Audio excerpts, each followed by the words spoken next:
Hello, everybody. My name's James. Welcome to another Planet FPL Clash of the Correspondents. And on this week's COTC, we're looking forward to a big double game week encounter for both of our correspondents today. Firstly, let me introduce you to our Manchester City correspondent, Jonny Pringle. How are you, Johnny?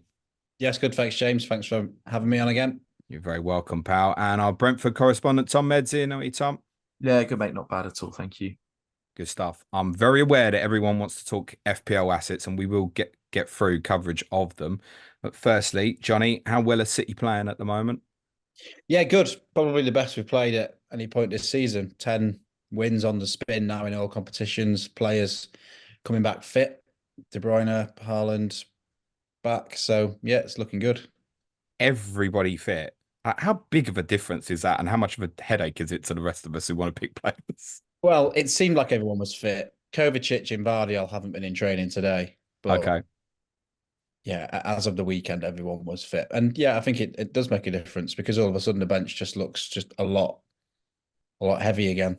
Yeah, and you see that usage even against Everton on Saturday in terms of the artillery you brought on, right? Yeah.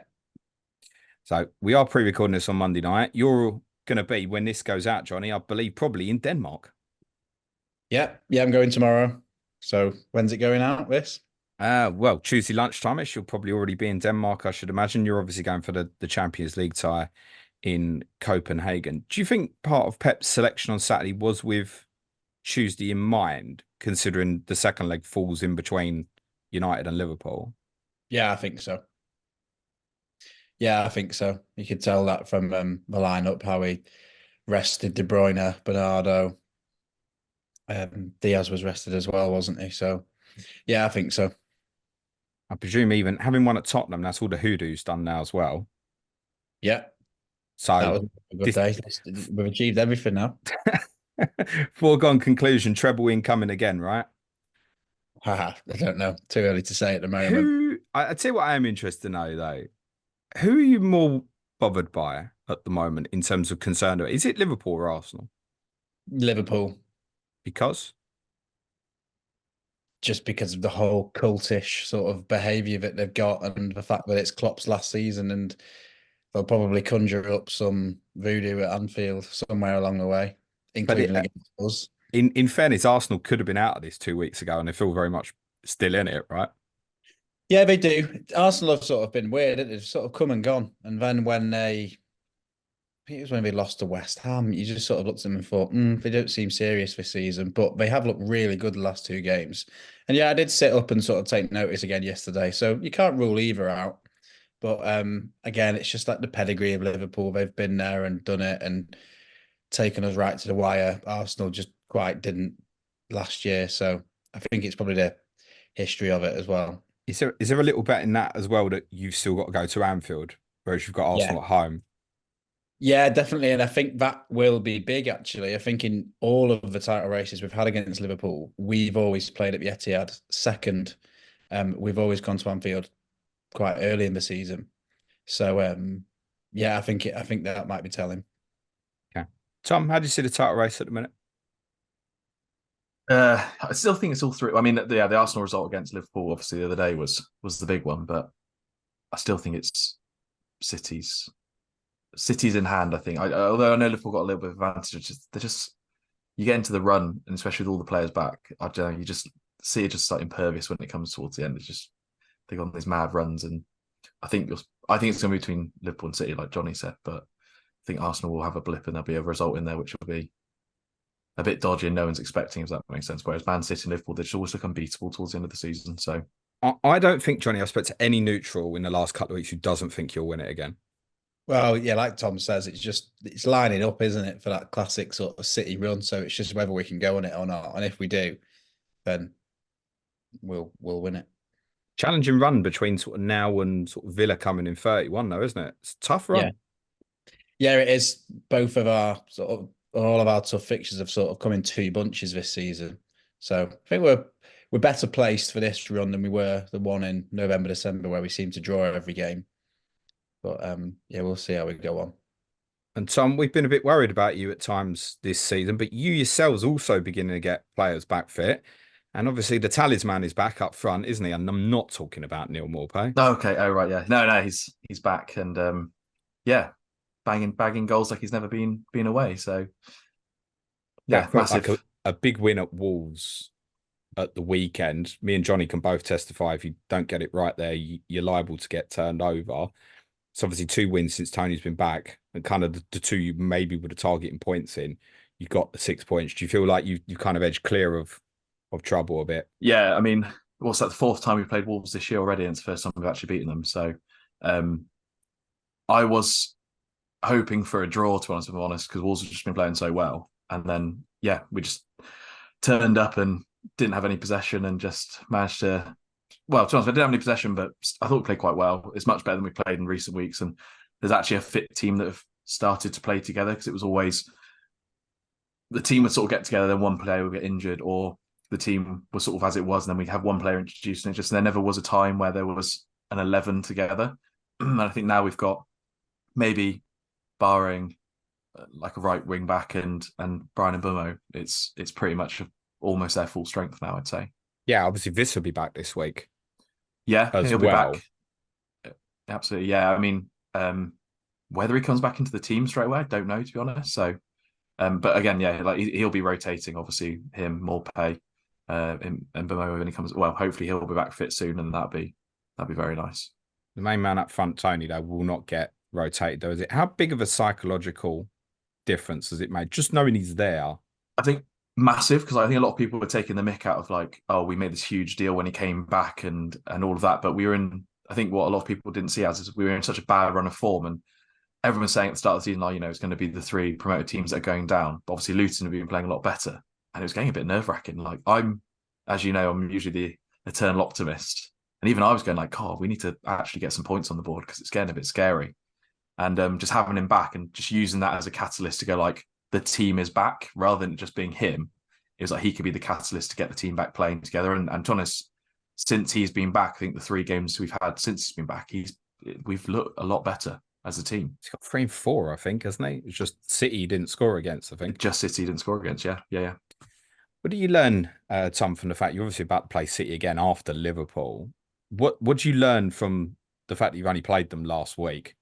So like, oh God, let's get this out of the way, or is there anything you take from last week that give you confidence?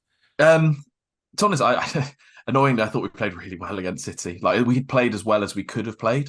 Like, obviously the goalkeeper, he made 12 saves in the first half. It's just one of those where that's taken him up to 13 for the season, isn't it? More than likely, yeah. He's probably scuffed a few into the back of his own net a few times now. But no, Thomas, I mean, laughing and joking, he's been last 3 games, he's looked so much better. And there's not really much, I don't know. I'm sure obviously Frank will do what he does with the team, but is there much you can really do? It's one of those, especially with like, I mean, you're talking about sort of like Brentford as well. Like the quality you're up against is just incredible. All we have to do is look at the bench and what comes on. You look at our bench and it's got 4 under 18s on it, and it is a different level. But I guess for us, it's sort of, if we can do what we did again last week and hope we get a little bit luckier, maybe. You never know, but it is definitely one of those where it's you're up against formidable opponents and you just got to sort of hide under the sofa and hope for the best.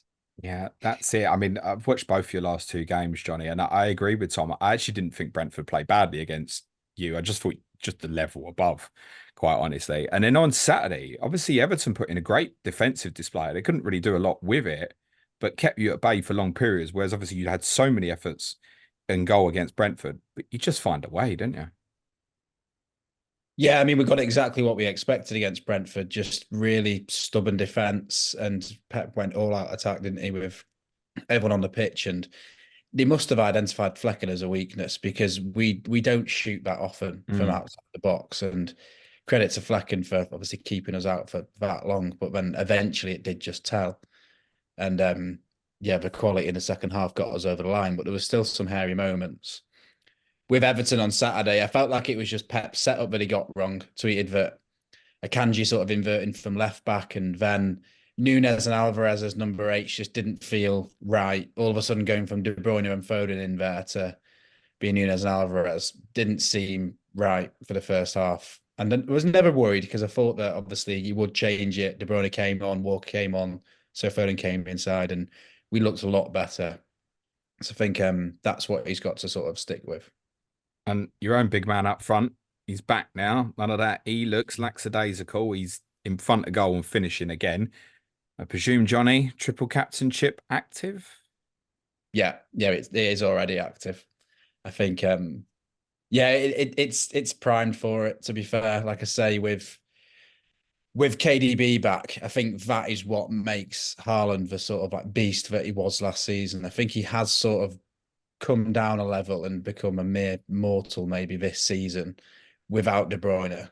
But with De Bruyne there, he just gets so many chances. And like I say, with Foden behind him as well. Yeah, it is primed and perfectly timed. Hypothetical one for you. But after you go 3-0 up in Denmark, he comes off injured with a bit of a niggle and looks like maybe he might miss the weekend. What do you do from the chip perspective? What if suddenly there's a doubt about him for whatever reason? Would you think I'm gonna go and stick it on De Bruyne because this is the best City double they'll have, or a Foden or alternative? Or would you just back off from it, do you think? Don't know actually, because just hadn't thought about. So maybe that's something I need to think of. Instinct would probably say, I don't know, back off and stick it on Solanke in 28. I don't know. You'd obviously have to see what the injury news was like. I'd be hesitant against playing it on another City player. Maybe De Bruyne if I had him. But yeah, it'd certainly throw the jitters off up me to take it off Haaland. All right. Different question, just a hypothetical, and this is part leading to best assets. If Haaland was out this week for the whole game week and you weren't going to use your triple captaincy, who do you think you'd captain? Maybe a Liverpool player, maybe Jota or Darwin. So you wouldn't think Alvarez through the middle as a 9, go down that route? Yeah, maybe. If Haaland was injured, you maybe bring Alvarez back in. But Tom, you've got it active on Tony, I presume? The Of triple course, captaincy, absolutely. that is. I'm 50-50 between Mark Flekken and Ivan Toney, but it'll probably stay with Ivan Toney. Makes more sense. But Tom, none of us know if you're being serious or not. no, it's on Haaland, obviously. Is it really? Yeah, no, absolutely. Yeah. I mean, I've been toying with maybe putting it on Jota and stuff, but it's just like just don't go against the robot. I don't want that misery in my life. But he's never scored against you, Tom, in his whole two games. Like it's a stretch of 20 games or something. What's the other game? Chelsea, though, isn't it? So Chelsea. And I think I want to say 4 against them. He's only scored in one of the 3 games against Chelsea as well. I saw someone tweet that the other day that it's 5 games against Chelsea and Brentford. Haaland only scored in one of them. But didn't he get 17 points at Stamford Bridge, Johnny? I mean, like that'll do, wouldn't it? Something like that, wasn't it? He scored, didn't he? He must have got, maybe he got 2 assists. There was the one fluky one for Rodri's, wasn't it? And he scored twice, didn't he? He scored a penalty, and there was the one he scrambled over the line when they were checking if it hit the back of his arm. Yeah, of course. Yeah. When it went over the line. I'll take a 17-pointer at Chelsea and a 2-pointer at Brentford. That's absolutely fine by me. I mean, to be honest, that our 19 points now, sign me up. That will do absolutely fine. I think we'd probably settle with that. The thing is with him, though, Johnny, he's so capable of going mad, isn't he? I always say home games, I just don't want to argue with him. I said that if it was Liverpool and Arsenal at home for you this week, I'd triple captain him because it's 2 home games. Yeah, it is just that ceiling. And that's what you look for with the triple captain, isn't it? Just sort of that excitement of it's the one time in a season where you're putting it on a player that could go mad. And Haaland is exactly that. Like I say, at home with De Bruyne back. Yeah. So what City are you going into this double with, Johnny? I've got Foden and Haaland at the moment. I was eyeing up a defender, Rafael Walker. But depending on the Trent injury news, I might try and get De Bruyne. It'd probably be for me, because I'm kind of similar boat. I've got Alvarez as well at the moment. And I'm pretty much well aware that Alvarez probably isn't going to start twice. But I can't be certain that De Bruyne gets more minutes than him. No. So I don't know about flipping it, but it does feel like a power move. It probably takes a -8 that includes removing Alvarez, obviously, for me to put De Bruyne in. But I can go something like Alvarez to Núñez, Palmer to De Bruyne, and then maybe even a Brentford defender. Whisper it quietly, Tom. I just about got the budget to do that. But that feels heavy, doesn't it? -8 to get De Bruyne in. Yeah. Yeah, I did Alvarez. I held Alvarez right up until the point that I thought Haaland would start and then just flipped them. I didn't want to sort of hold them both. because I thought that as soon as Haaland's back, Alvarez just becomes I don't know, his value as an FPL asset just drops off, doesn't it? But yeah, I don't know. De Bruyne has a ceiling as well, so he could blow that -8 out the water. But I know what you mean. It feels like a lot of manoeuvring, doesn't it? Yeah, I mean, what should owners and non-owners be thinking about the benching at the weekend? I know you said it was part with Tuesday's game in Copenhagen in mind, but there was also this quote from Pep that said that he really wanted to use him late in the game. Yeah. Should we read anything into that? Don't know. Maybe it was the classic. Just try and get the game won without him if you can, and then just chuck him on. Obviously, give him a rest ahead of Tuesday. I think his minutes are looking good. I think certainly in the bigger games, certainly think he'll start against Chelsea. He'll start against United in 27, and he might get a rest in one of Brentford or Bournemouth. But I don't know. He's just so important to us, and he's come back looking so fit. I know Pep was talking about him not lasting 90 and stuff. But what was the game? It was Burnley, wasn't it, where he played the full game, or effectively the full game. So he is looking fresh. Yeah, I mean, he came on against my team in the cup game before that. I know it was only 20 minutes, but he didn't look like anything other than just peak Kevin De Bruyne. Yeah, to me. So, yeah, of serious interest. Where would you park his expected minutes over the double, Johnny? somewhere like around 150, 160. And Alvarez? I don't know. Again, this is where I struggle with City because my personal bias sort of takes hold here, and I don't think Alvarez has played well since he's gone into midfield again. So I would rather De Bruyne just start twice. But like I say, I wouldn't be surprised if Alvarez started one. But if I was saying De Bruyne starts maybe like 150, 160, I wouldn't be surprised if Alvarez maybe started with him against Brentford and we went for similar setup in the away game.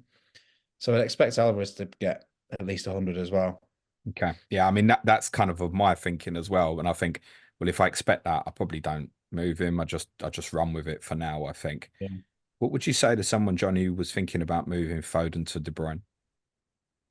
No, you gotta keep Foden. It's really it's a lottery depending on where he plays. And I think this is why many, including myself, made, obviously it's easy with hindsight, the mistake of benching him against Brentford. Because obviously I think his capabilities and FPL asset massively depends on where he plays. Behind the striker, he's absolutely brilliant. One of the probably the best value assets in the game. But when he shoved out wide, he was just nowhere near the goal on Saturday until Walker came on. So Yeah, that's what I've said. There's a correlation with Walker if he has to play on the right, isn't there? Because basically, if it's a Stones or a Lewis or something else behind him, he's got to hold that touchline, isn't it? If Walker's there, subject to how you want to play, if Walker's bombing on, he can still get into the 10 positions from the right, can't he? Yeah, and that's exactly that tactic. Yeah. Tom, what City you got? Haaland and Foden for myself as well. So, and yeah, I was tempted contemplating the Walker move until obviously he got benched on the weekend. So I'm now not really sure where to go with the third one. But yeah, I'll take it. De Bruyne's off the table for you.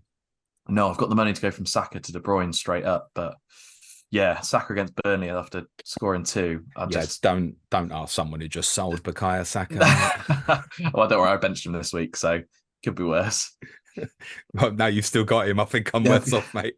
Would you consider that, Johnny, Saka to De Bruyne? No, I don't think so.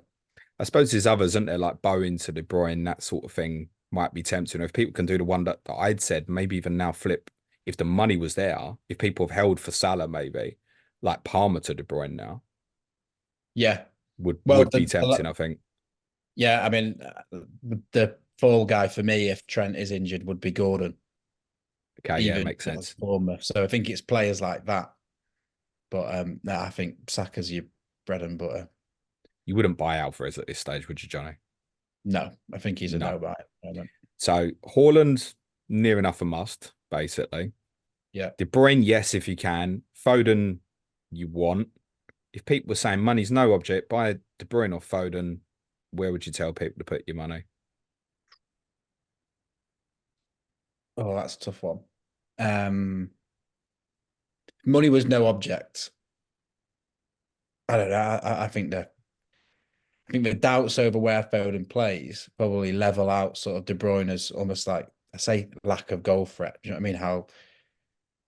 How he can sometimes just end up dropping deep, being Yeah, like the quarterback role, but then sometimes he can find himself in the box. I'd probably have them at level pegging, to be honest, if you took the money out. that makes Foden the better asset then, doesn't it? Yeah, I think so. Because of the sheer drop in price between the two. So I think Johnny wants to know what the thinking is here with Carl Walker and the fact there's been a couple of benchings lately. You said yourself you're considering Walker versus Aki. What is it that the deliberation is exactly for you? I think like that basically. I think Walker has been seen as the sort of like steady asset. He started every game up until Burnley, and then all of a sudden has been benched 2 out of 3. I think there's probably a couple of things in there. Probably his attitude. Obviously with all the off-pitch stuff has maybe led to that. I also think just Akanji coming back. I think it was a matter of time until Akanji and Stones would fit and would challenge him. And I just think Ake's been arguably our best defender for the last 12 months, most consistent defender. He's always had the biggest goal threat. He got the winner against you lot. He got an assist at the weekend. He just always seems to be the goal threat from corners. So if there is a little bit of deliberation over Walker's expected minutes, I am tempted by Ake. If Aki's that important, he'll play in Copenhagen, play against Chelsea, and get rested against Brentford, will he? It'll be his Well, turn. That's the you don't problem, know. isn't it? That's the thing. That's the thing. And that's when you swing back to Walker and think, well, actually, look at how good we were when Walker came on and played that right wing role. Everyone knows what they're getting into with City defence. You can't complain. But you'd probably get out the 3 fixtures across 25 and 26. You'd be unlucky to get less than 2 out of the 3. Yeah, that's kind of the unspoken bit as well. The fact that you go to Bournemouth in 26, I know everyone wants their player to play twice in 25, but most people are going to need the appearance in 26 even more so, right? Yeah, that's what I'm thinking. That's why I was thinking a City defender. Because like I say, you just get that 1 in 26 as a bit of a bonus. And then, yeah. Tom, did that help? We'll say yes. No, I mean, it probably did, to be fair, because I didn't even think about Aki. It's it's not. I think a lot of people just gone, oh, it's Kyle Walker sort of thing because he's played so many games, and you sort of haven't even looked at any other defenders. So yeah, actually, I can have a look now and just make that decision and end up buying Sergio Reguilon instead. I'd rather go Aki personally, just because there's way more chance of knocking out that 15-pointer than there is with Kyle. That would be my take personally. It's also 0.5 cheaper, and I do realise with Aki that it could be suddenly something gets in Pep's head and he's not playing at all. Whereas I know there will at least be minutes for Walker, but I'd rather chase that upside. A little surprised though, Johnny, that Diaz not in your thoughts. What's the thinking behind that? I think again, like his expected minutes haven't been as solid as he have been in the past. He hasn't been as good this season as he has been in the past as well. So that's why I think Ake's been our most consistent defender. Well, Diaz's form's been sketchy. Stones has been injured. Akanji's been injured. Ake's just been there the whole way through. So I think it'd be harsh to drop him. I think the only way he gets taken out of the team is for a rest. Yeah. But yeah, another thing to keep an eye on today is apparently Vardiol missed training today before the Champions League game to get 15 minutes with the press, don't they? And he wasn't pictured. So might be worth keeping an eye on that. Because if you said Kovacic as well, didn't you? Yeah, if Vardiol is all of a sudden injured for a week or two, then that basically locks Ake in because he'd have to play left back. What's the impact of Kovacic? Does that mean you will definitely have someone step out into midfield, be it Stones, Akanji, or even Rico Lewis, perhaps? Or is it just funding in sort of Bernardo Silva into that role? Maybe one of the two. Depends what he likes this season. Yeah, Kovacic has played well recently, to be fair. So it'll be a bit of a miss tomorrow. But yeah, he'll go for one of the two. He might have Stones stepping up. He might just play Lewis or Bernardo in midfield. You're right. I take it's too early to consider Stones for FPL. Yeah, probably. And those who want Edison because they hate this chat. Don't mind it again, but just prepare yourself for the pain of owning Ederson. I've been there, and he's still not completely off the menu for me. He surely doesn't get rotated here, does he? No, you wouldn't think so. I can't think because of Brentford's aerial as well. He wouldn't leave him out in a game like that, would he? Like West Ham United at home. Surely he'd see the threat of set plays and go, "Yeah, I'm definitely going to play Ederson, right, Johnny?" Yeah, the one game we kept a clean.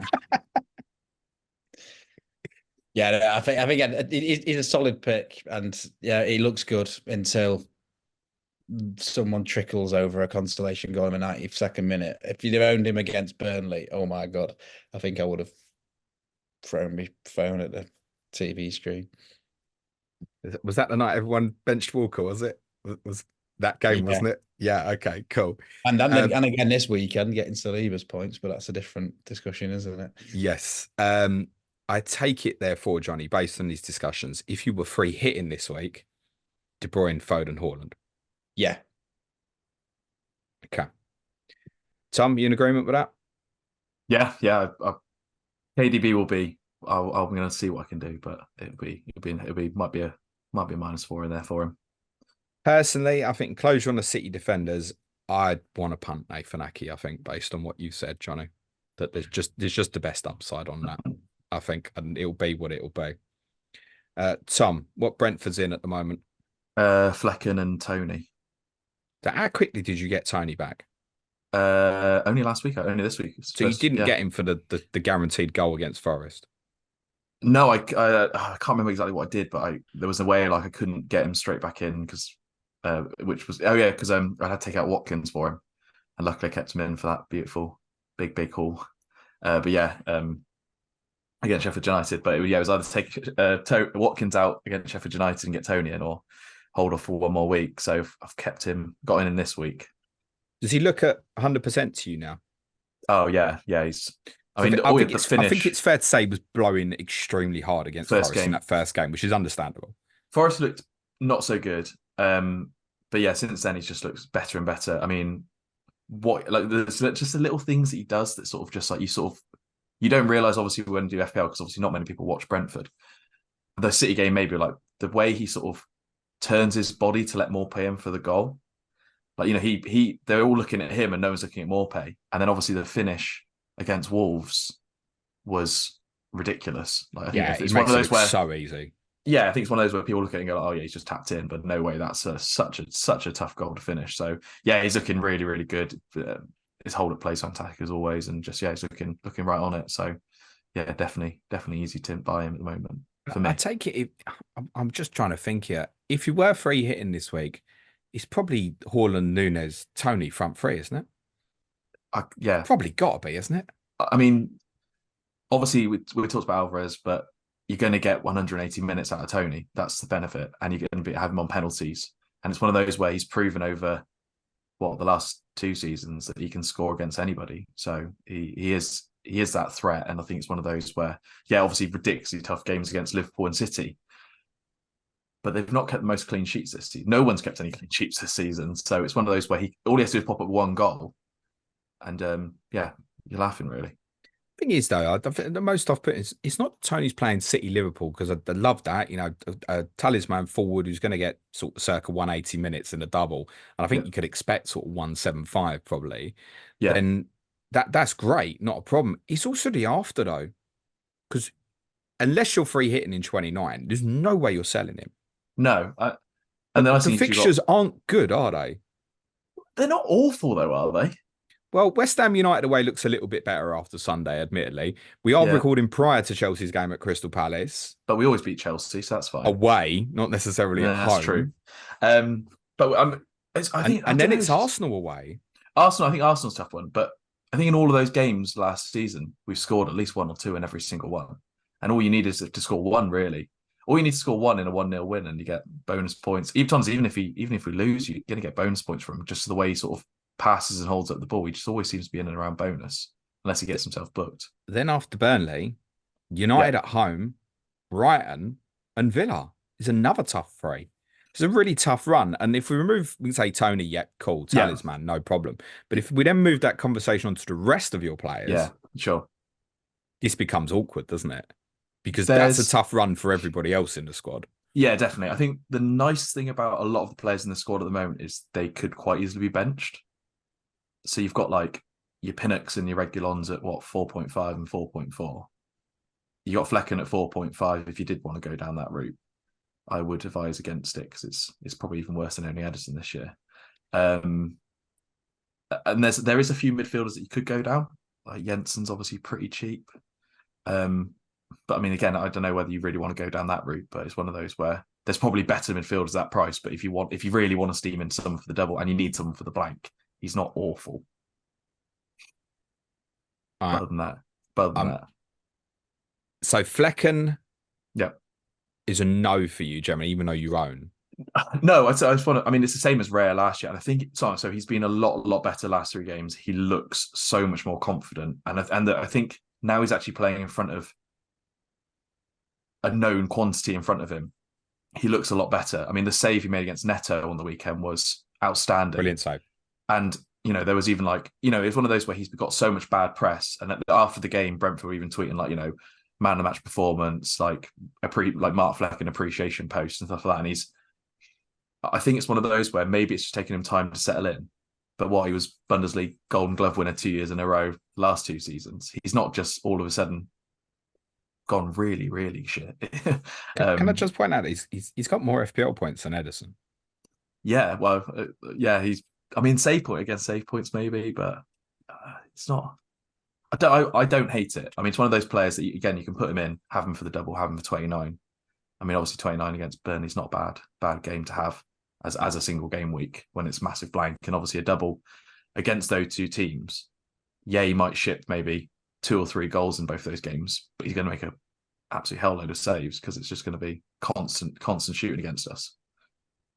So I'm guessing by the sounds of what you're saying, you would prefer to go a defender rather than Flekken. If you were free hitting this week, yeah. Do you think you'd add anything to Toney? I completely get that you'd put Toney in. Do you think you'd add anything else Brentford if you were in that scenario? I probably would go Flekken in goal because you're going to want... Just because I think, you're not going to go for Ederson because I feel like what Jonny said, the 3 Man City attackers are better. Liverpool could almost be similar where you're going to have probably Darwin and Jota and then maybe one of their defenders because obviously I think you'd rather have a Liverpool defender than a Brentford defender.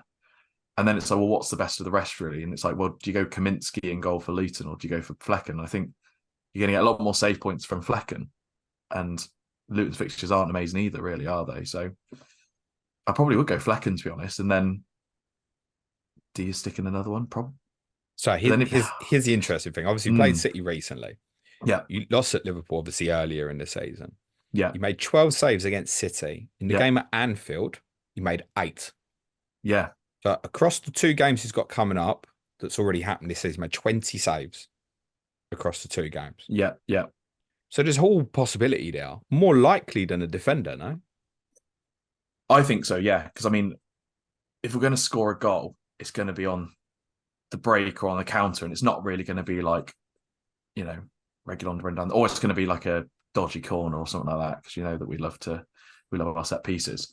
But yeah, he's probably going to be the better pick out of it than a defender, really, because he's going to get save points. He's not going to get an assist every game, of course. That was very fluky. But I mean, even if you take out that assist, then just having that amount of saves, you're probably going to stick you in the bonus points, isn't it?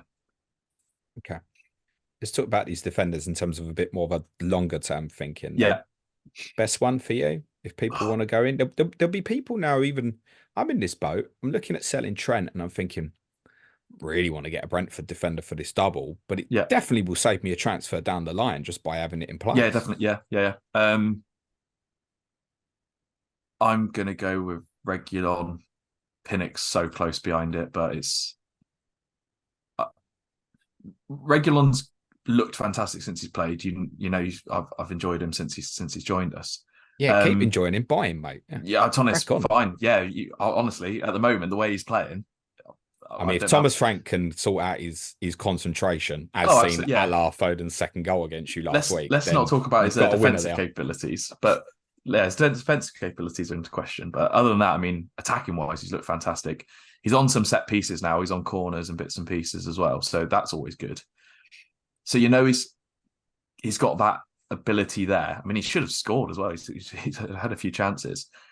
He looks like Rico Henry, just without the pace and a better crossing and passing ability. And Rico Henry is a much better footballer. I'm fairly certain of that, mate. Yeah, definitely. But he still can't from an FPL point of view. He still doesn't get that points. But the problem with if you're going with Pinnock or something like that is you're not gonna get. It's one of those where if he gets a goal, you're going to be like, I know we like set pieces and stuff, but the problem is you've got quite a lot of players in there now where it's just luck of the draw if you get that goal from him. And I just don't think that. I mean, I did have a look beforehand because I know you're more of a Pinnock fan, aren't you? And he'll definitely play, won't he? Oh, I know Reguilon will as well at the moment. Yeah. I'll tell you what it is. I said this on a podcast on Monday. This time last year, you had a double, and it was obviously much more attractive than this one coming up. And nearly everybody had a Brentford defender. At the time, obviously, Ben Mee had a really good FPL season last year. Yeah. Most people were on that. I went down the Rico Henry route. Right? Really like him as a player. Turns out it's a bit all fart, no poo from a fantasy perspective. Yeah, absolutely. Obviously, had a terrible injury this season. But at the time, I reflected on it afterwards, and I was like, if this happens again, I ain't going for the fullback from a team like Brentford who's so good at set pieces. I'm going to go and get the centre back. If it's someone like you or even like an Everton comparison, I'd go and get like a Tarkowski rather than a Mikolenko, for example. And that's what I promised myself. If this happened again, I'd go for your centre back rather than your fullback. So I agree. But the fact that the fullback's taking the set pieces, okay, I'd probably, what's more likely, Pinnock to be one of you've got what? Pinnock, me, Collins, Norgard, Toney. They're going to head the ball in the box. So you've got, let's say, 1 in 5 chance. It's not that, obviously, talking. But say you've got 1 in 5 chance of him being the one that heads the ball. Or you can get the guy that takes the corner. So I'd rather have the guy that takes the corner and hope he gets the assist. And I get that's very different to the Rico Henry situation from last year. That is an added threat for Reguilon. We've already seen it with Christian Norgard's goal at Wolves at the weekend. Johnny, what Brentford you got, if any, at the moment? Not at the moment. I did have Pinnock last season, his double though. See, that's the one, wasn't it? It was like everyone was on me or Henry. Meanwhile, Ethan Pinnock was hoovering up the goals. Am I right in saying he scored the only goal against you in game week 38 last year as well, Johnny? I'm pretty sure. Yeah, I think he did. Yeah, I was drunk in Greece there because we'd already won. Yeah, he'd already won it all. Yeah, all that. That's right, isn't it, Tom? It was Pinnock scored. I think so. City Yeah, final day. There you go. There's a bit of that wiped out another Edison clean sheet. with about 2 minutes to go as well. I mean, I just checked his bonus. He was top of the bonus as well, and then made the mistake because it obviously jinxed it and wiped it out. So, under consideration for you, Johnny, or not at the moment? A little bit. I think the ship's already sailed on Toney for me, going Darwin in for Solanke last week. Toney I contemplated him a little bit, but I just wanted the upside of Nunes. And then, maybe Reguilon is on the menu for Trent replacement. But it's now or 29, isn't it? It wasn't, because I think it was 26 or 29, arguably, because I was looking at Trent to sort of Pinnock in 26, for example. But now that Trent's injured now, there's more of a case. Like I said, there's little expectation here, but just that it will save you a transfer. It might be worth 4 points in the future by going for that Brentford plan now. That's how it feels. Yeah, I know what you mean. Like I said, if Trent's ruled out, I'll probably try and get De Bruyne, but I don't know if circumstances mean that I have to go and find another defender. I wouldn't be against Reguilon. Might end up with him. Okay. Reguilon or Pinnock? One word, Tom. Reguilon. Okay. Would you pick him over Gabriel or Saliba this week away to Burnley? I'm currently looking at that myself and deciding whether I get him in this week because it's just no, I don't think you do. I really don't think you do. Would you pick him over Pedro Porro at home to Wolves? Probably not either, Would you pick him over Purvis Estupiñán and Sheffield United away? Well, there's more chance he plays now, isn't there, with Hinchelwood out as well? Christ. No, exactly. Probably not. Would you pick him over Kieran Trippier or Fabian Schär at home to Bournemouth? Yeah, I probably would, actually. Why over Trips? They're just so all other three I can imagine, like you could get a clean sheet and then there could be some sort of extra in there if that makes sense. Whereas just Newcastle they're just conceding every single game at the moment. You're going against sort of Bournemouth, who I know they've been a bit worse recently, but they are still scoring as well. So again, it's probably not. Maybe it's like my bias as well, but we are playing Liverpool and City, so it's not like it's the world's. I think the problem is it's such a difficult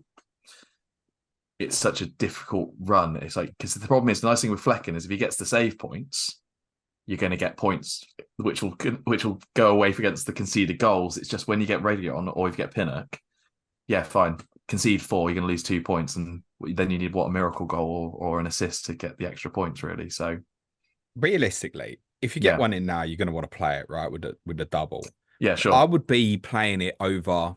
Again, this is prior to Crystal Palace, Chelsea, but over, say, Bailey at Fulham or Palmer at City, for example. Yeah, absolutely.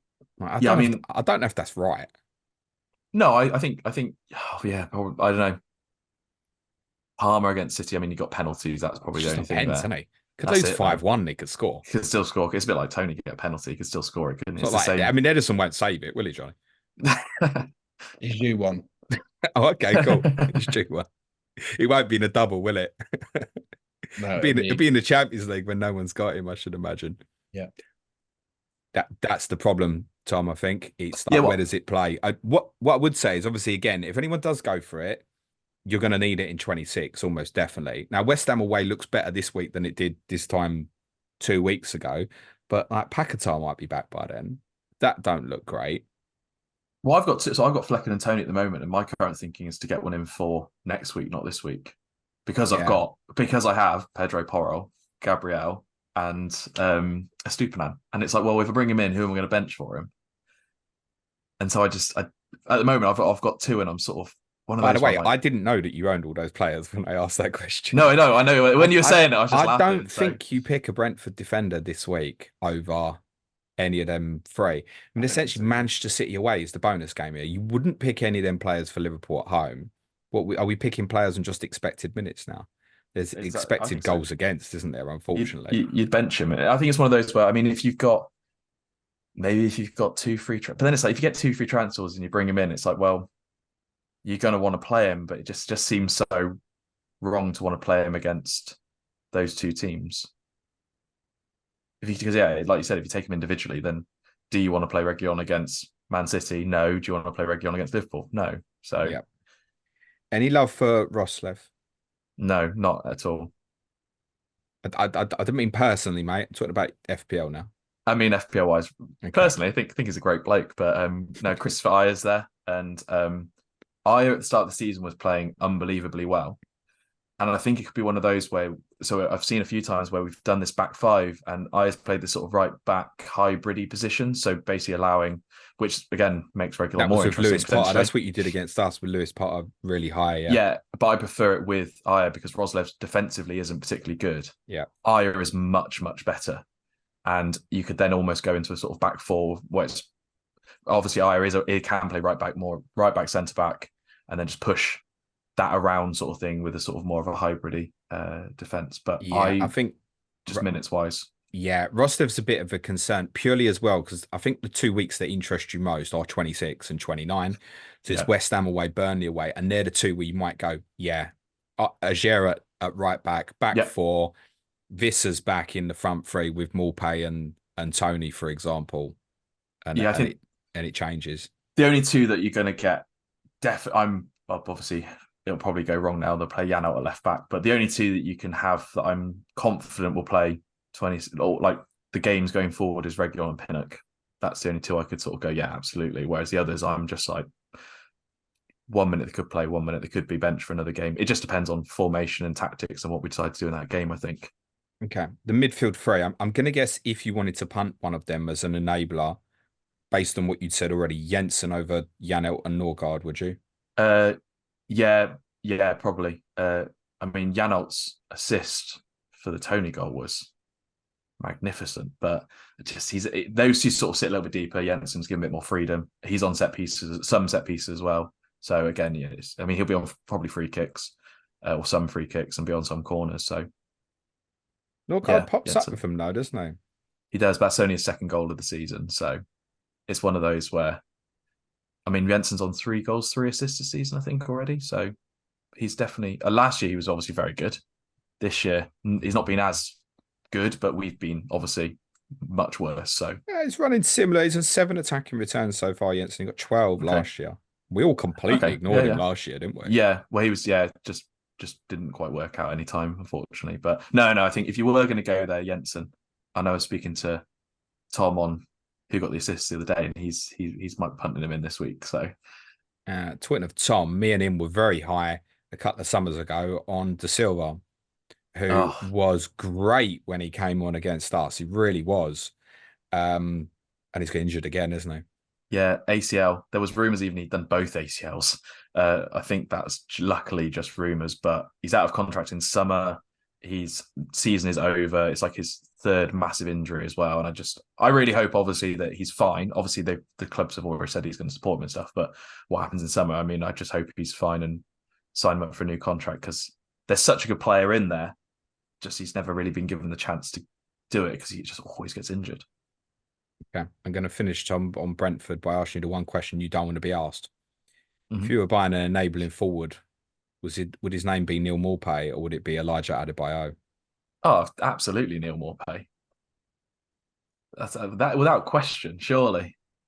In seriousness, this is a threat here, isn't he? And for those who, if they did want to go an enabling one, and we're heading towards 29, then it's Bumo might be back by the time Burnley in 29 comes around, right? No, he's been. It's one of those where, like, obviously, it's head and heart sort of thing. Like, head is like, don't be stupid sort of thing. But he's actually playing so well with Toney at the moment as well. At the moment, I don't think Visser comes in and replaces him. I think Visser comes in when we go back to a 3 up front. But I think Mbeumo would come in and replace him straight away. But I don't. Visser was poor before he went to AFCON, to be honest. And it was one of those where when he went to AFCON, Maupay got the chance to take that position. And I actually think that he's taken it leaps and like he's done so much better than I obviously we've been joking obviously since we've done these that, I think it's been fun having him back and obviously the joy of a shithouse that he is. But he's actually, like, footballing wise, actually been very good. Against Wolves, he could have and probably should have had a couple, really. I mean, shot straight at the keeper and a header straight at the keeper, but it does slightly better on both of those opportunities. And again, it's another goal for him. He's looking very good. He's looking very on it at the moment, which is something you never thought you'd say about Neil Maupay in the Premier League. So, well, I think in fairness to him, he seems happy, doesn't he? Massive. I mean, he said that when he come back, like, he might find his smile again and stuff. Yeah, definitely. That's a huge thing for. He's a massively and obviously clearly a confidence player. He never really got the minutes at Brighton and at Everton. It was sort of like it was almost unsuitable for him. I think it was one of those so he got shipped off. When he got shipped off from Brighton to Everton, it was like, well, basically you're unwanted at Brighton, so we're going to send you to Everton. Whereas the difference from going to Brentford is like, we want you back, and therefore he's gone like, oh, my team wants me back, and it's allowed him to play the football that we all know and that he's capable of. Yeah, so he's done loved it. Johnny, those Brentford midfielders, mentioned probably Jensen, probably maybe the best one. Would you rather buy Rodri? If you were going into this week and had 2 City and had sort of under 6 million to get a midfielder, would you go Rodri? Yeah, probably, because you're unlikely to add a 3rd City before your wild card now. He's got 9 attacking returns this season. And I know it's like a dullard pick. He's kind of the anchor of the team. Everything goes through him. But are we overlooking this a bit? Yeah, a bit, because he's not now. He gets forward a lot more, especially when Kovacic plays next to him, which maybe just kills the argument a bit if Kovacic is injured. But when Kovacic plays with him, he's the one that gets forward. And he's getting better and better, Rodri. He's reminding me more and more of Yaya Toure. The clutch goals he comes up with, the way he just dominates midfields on his own, and he can just score from outside the box, seemingly on a whim. Is he clearly the best in that position in the world for you? Yeah. I presume yes. Yeah. Has he surpassed Fernandinho in your eyes now? Yeah. And I loved Fernandinho. And really didn't think Rodri would. I wasn't happy with Rodri when we signed him to replace Fernandinho. Are we at a stage where we should be putting him in conversation with someone like Busquets? Probably. Champions League final winner. He's got a whole year Scorer as well. He's got a whole year unbeaten. No, that's what I meant, as in he scored the winner. He's got a whole year unbeaten. That's mad. Yeah. It is. Is it for And he's over 50 games now? Won 5 trophies, won the Nations League for Spain. Arguably should have won the Ballon d'Or off the back of that. I think he should have won. He was City's best player in this calendar year. So to take that a different level in terms of the Rodri FPL question, if people just want to get kind of a third City, the beauty with him is as well, you won't be worrying about him starting in 26. He'll play, won't he? So it covers you great. If I said you could have an extra million though and buy Bernardo, Rodri, or punt Doku, which one would you buy? No, I don't know. I'd still probably go Rodri just for safety. I'm in agreement with the double, yeah. And then the fact I know he'd play in 26, I'm in agreement. How many returns did you say he's got this year? Rodri, 9, I think. In league games? 5 goals, 4 assists. He got 8 last year, 9 the year before. Yes, so it's nearly 1 every 2, isn't it? Considering it probably is, considering the games he's been suspended for. But for the XG ones, yes, he is outperforming his XG. His XA is similar to his assist total. They're 4. He scored 5 goals from, according to the FPL site here, an XG at 2.7. But then he can bend them in from outside the box and stuff, can't he? So he's one of them where you probably won't see him. With 8 shots in the box and no, if he scores from the box, it's from a set play, isn't it? Like from a free kick or something. Yeah. Yeah, I've been saying for a few weeks, I don't hate that. Investing in Rodri, if that's a solution for people, particularly if it allows something else, like it gets you up from Maupay to Toney, for example, Tom, or something like that. I don't mind it. I'm now thinking of bringing in Rodri for Parma, so this is awfully how this conversation's gone. So, are you seriously considering it? Yeah. Yeah, again, it's one of those where I've just not even thought about it, and it's like it saves the headache of, well, I don't need to get Saka out for KDB. I can just go Parma to Rodri, save me all sorts of problems down the line. Yeah, the flip is, it's like if you go treble City and you end up with someone like that, it might be difficult to move on, and then you land with Liverpool away, and then probably a blank in 29. You think, oh, I don't want to be sitting with that here. Whereas then I can bid him out for Jensen. Yeah, you actually, Tom. Yeah, you could. That works. Yeah, been in for Arsenal away. Yeah, that's the one, mate. In prep for 29, we have nothing to do with Bournemouth and Luton's double in 28. Ross Barkley won't appeal at all at that point. No. Or Marcus Tavernier or any other alternative like that. Yeah, interesting, guys. Great chat. Thank you both so much, and Johnny, especially safe flights to Copenhagen, mate. Wish you well. Let's do predictions before you go. Chelsea at home, Johnny. I think we'll beat 3-1. That's the Edison clean sheet. Clang up. Tom, Liverpool at home. Go on, let's go 1-1. He says, good lad. Not believing that at all. Johnny, how many shots did you have at Brentford last week? Firstly, more or less next Tuesday? Probably less. Didn't we break the record? It was a silly amount of shots, wasn't it? Yeah. Go on, predict the Brentford game for us. I go 2-0 City. And Tom? 3-1 to Brentford, obviously. I think probably same scoreline, to honest, 3-1 City. Yeah, no one was believing you. No. On that one, Tom, no one was believing you. Except for the fact you beat City twice last year, mate. We did. And on strong. I mean, the last one doesn't count, but first one wasn't bad. Yeah, first one wasn't bad. Yeah. So Tony's scored twice, didn't he?